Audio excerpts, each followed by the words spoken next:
ముఖ్యమంత్రి గారి పిలుపు మేరకు రాష్ట్రంలో మంత్రులు, ఎమ్మెల్యేలు, ఎమ్మెల్సీలు, ఎంపీలు, ప్రజాప్రతినిధులు అందరూ కూడా యావత్ అధికార యంత్రాంగం ఈ భారీ వర్షాల వల్ల, వరదల వల్ల ఇబ్బంది పడుతున్న ప్రజలకి మేలు చేయడానికి, నష్ట నివారణ చర్య చేయడానికి, ఫ్లడ్ రిలీఫ్ చర్య చేయడానికి మొత్తం రాష్ట్రం మొత్తం సమాయత్తమైంది.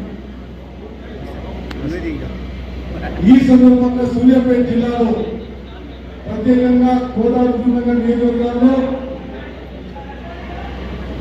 దురదృష్టవశాత్తు చాలా అన్ఫార్చునేట్ గా ఇద్దరు ప్రాణాలు కోల్పోవడం జరిగింది.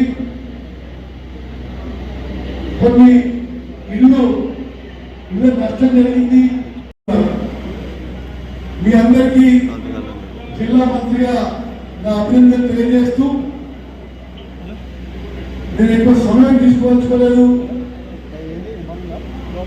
వాస్తవంగా ముఖ్యమంత్రి గారికి ఈ ప్రోగ్రాం అకస్మాత్తుగా హైదరాబాద్ నుంచి ఖమ్మం పోతూ మన దగ్గర ఆగడం జరిగింది. రెండు విషయాల్లో ముఖ్యమంత్రి గారు నేను రిక్వెస్ట్ చేస్తున్నా. చనిపోయిన వారికి ఎక్స్గ్రేషియా ప్రకటించవలసిందిగా, అదేవిధంగా పొలాలకి, వ్యవసాయ భూములకి నీళ్ళు వచ్చి మునిగిపోయిన సందర్భంగా వాళ్ళకు కూడా కొంత కంపెన్సేషన్ ప్రకటించవలసిందిగా వారికి సవినయంగా విజ్ఞప్తి చేస్తూ నేను ముగిస్తున్నాను.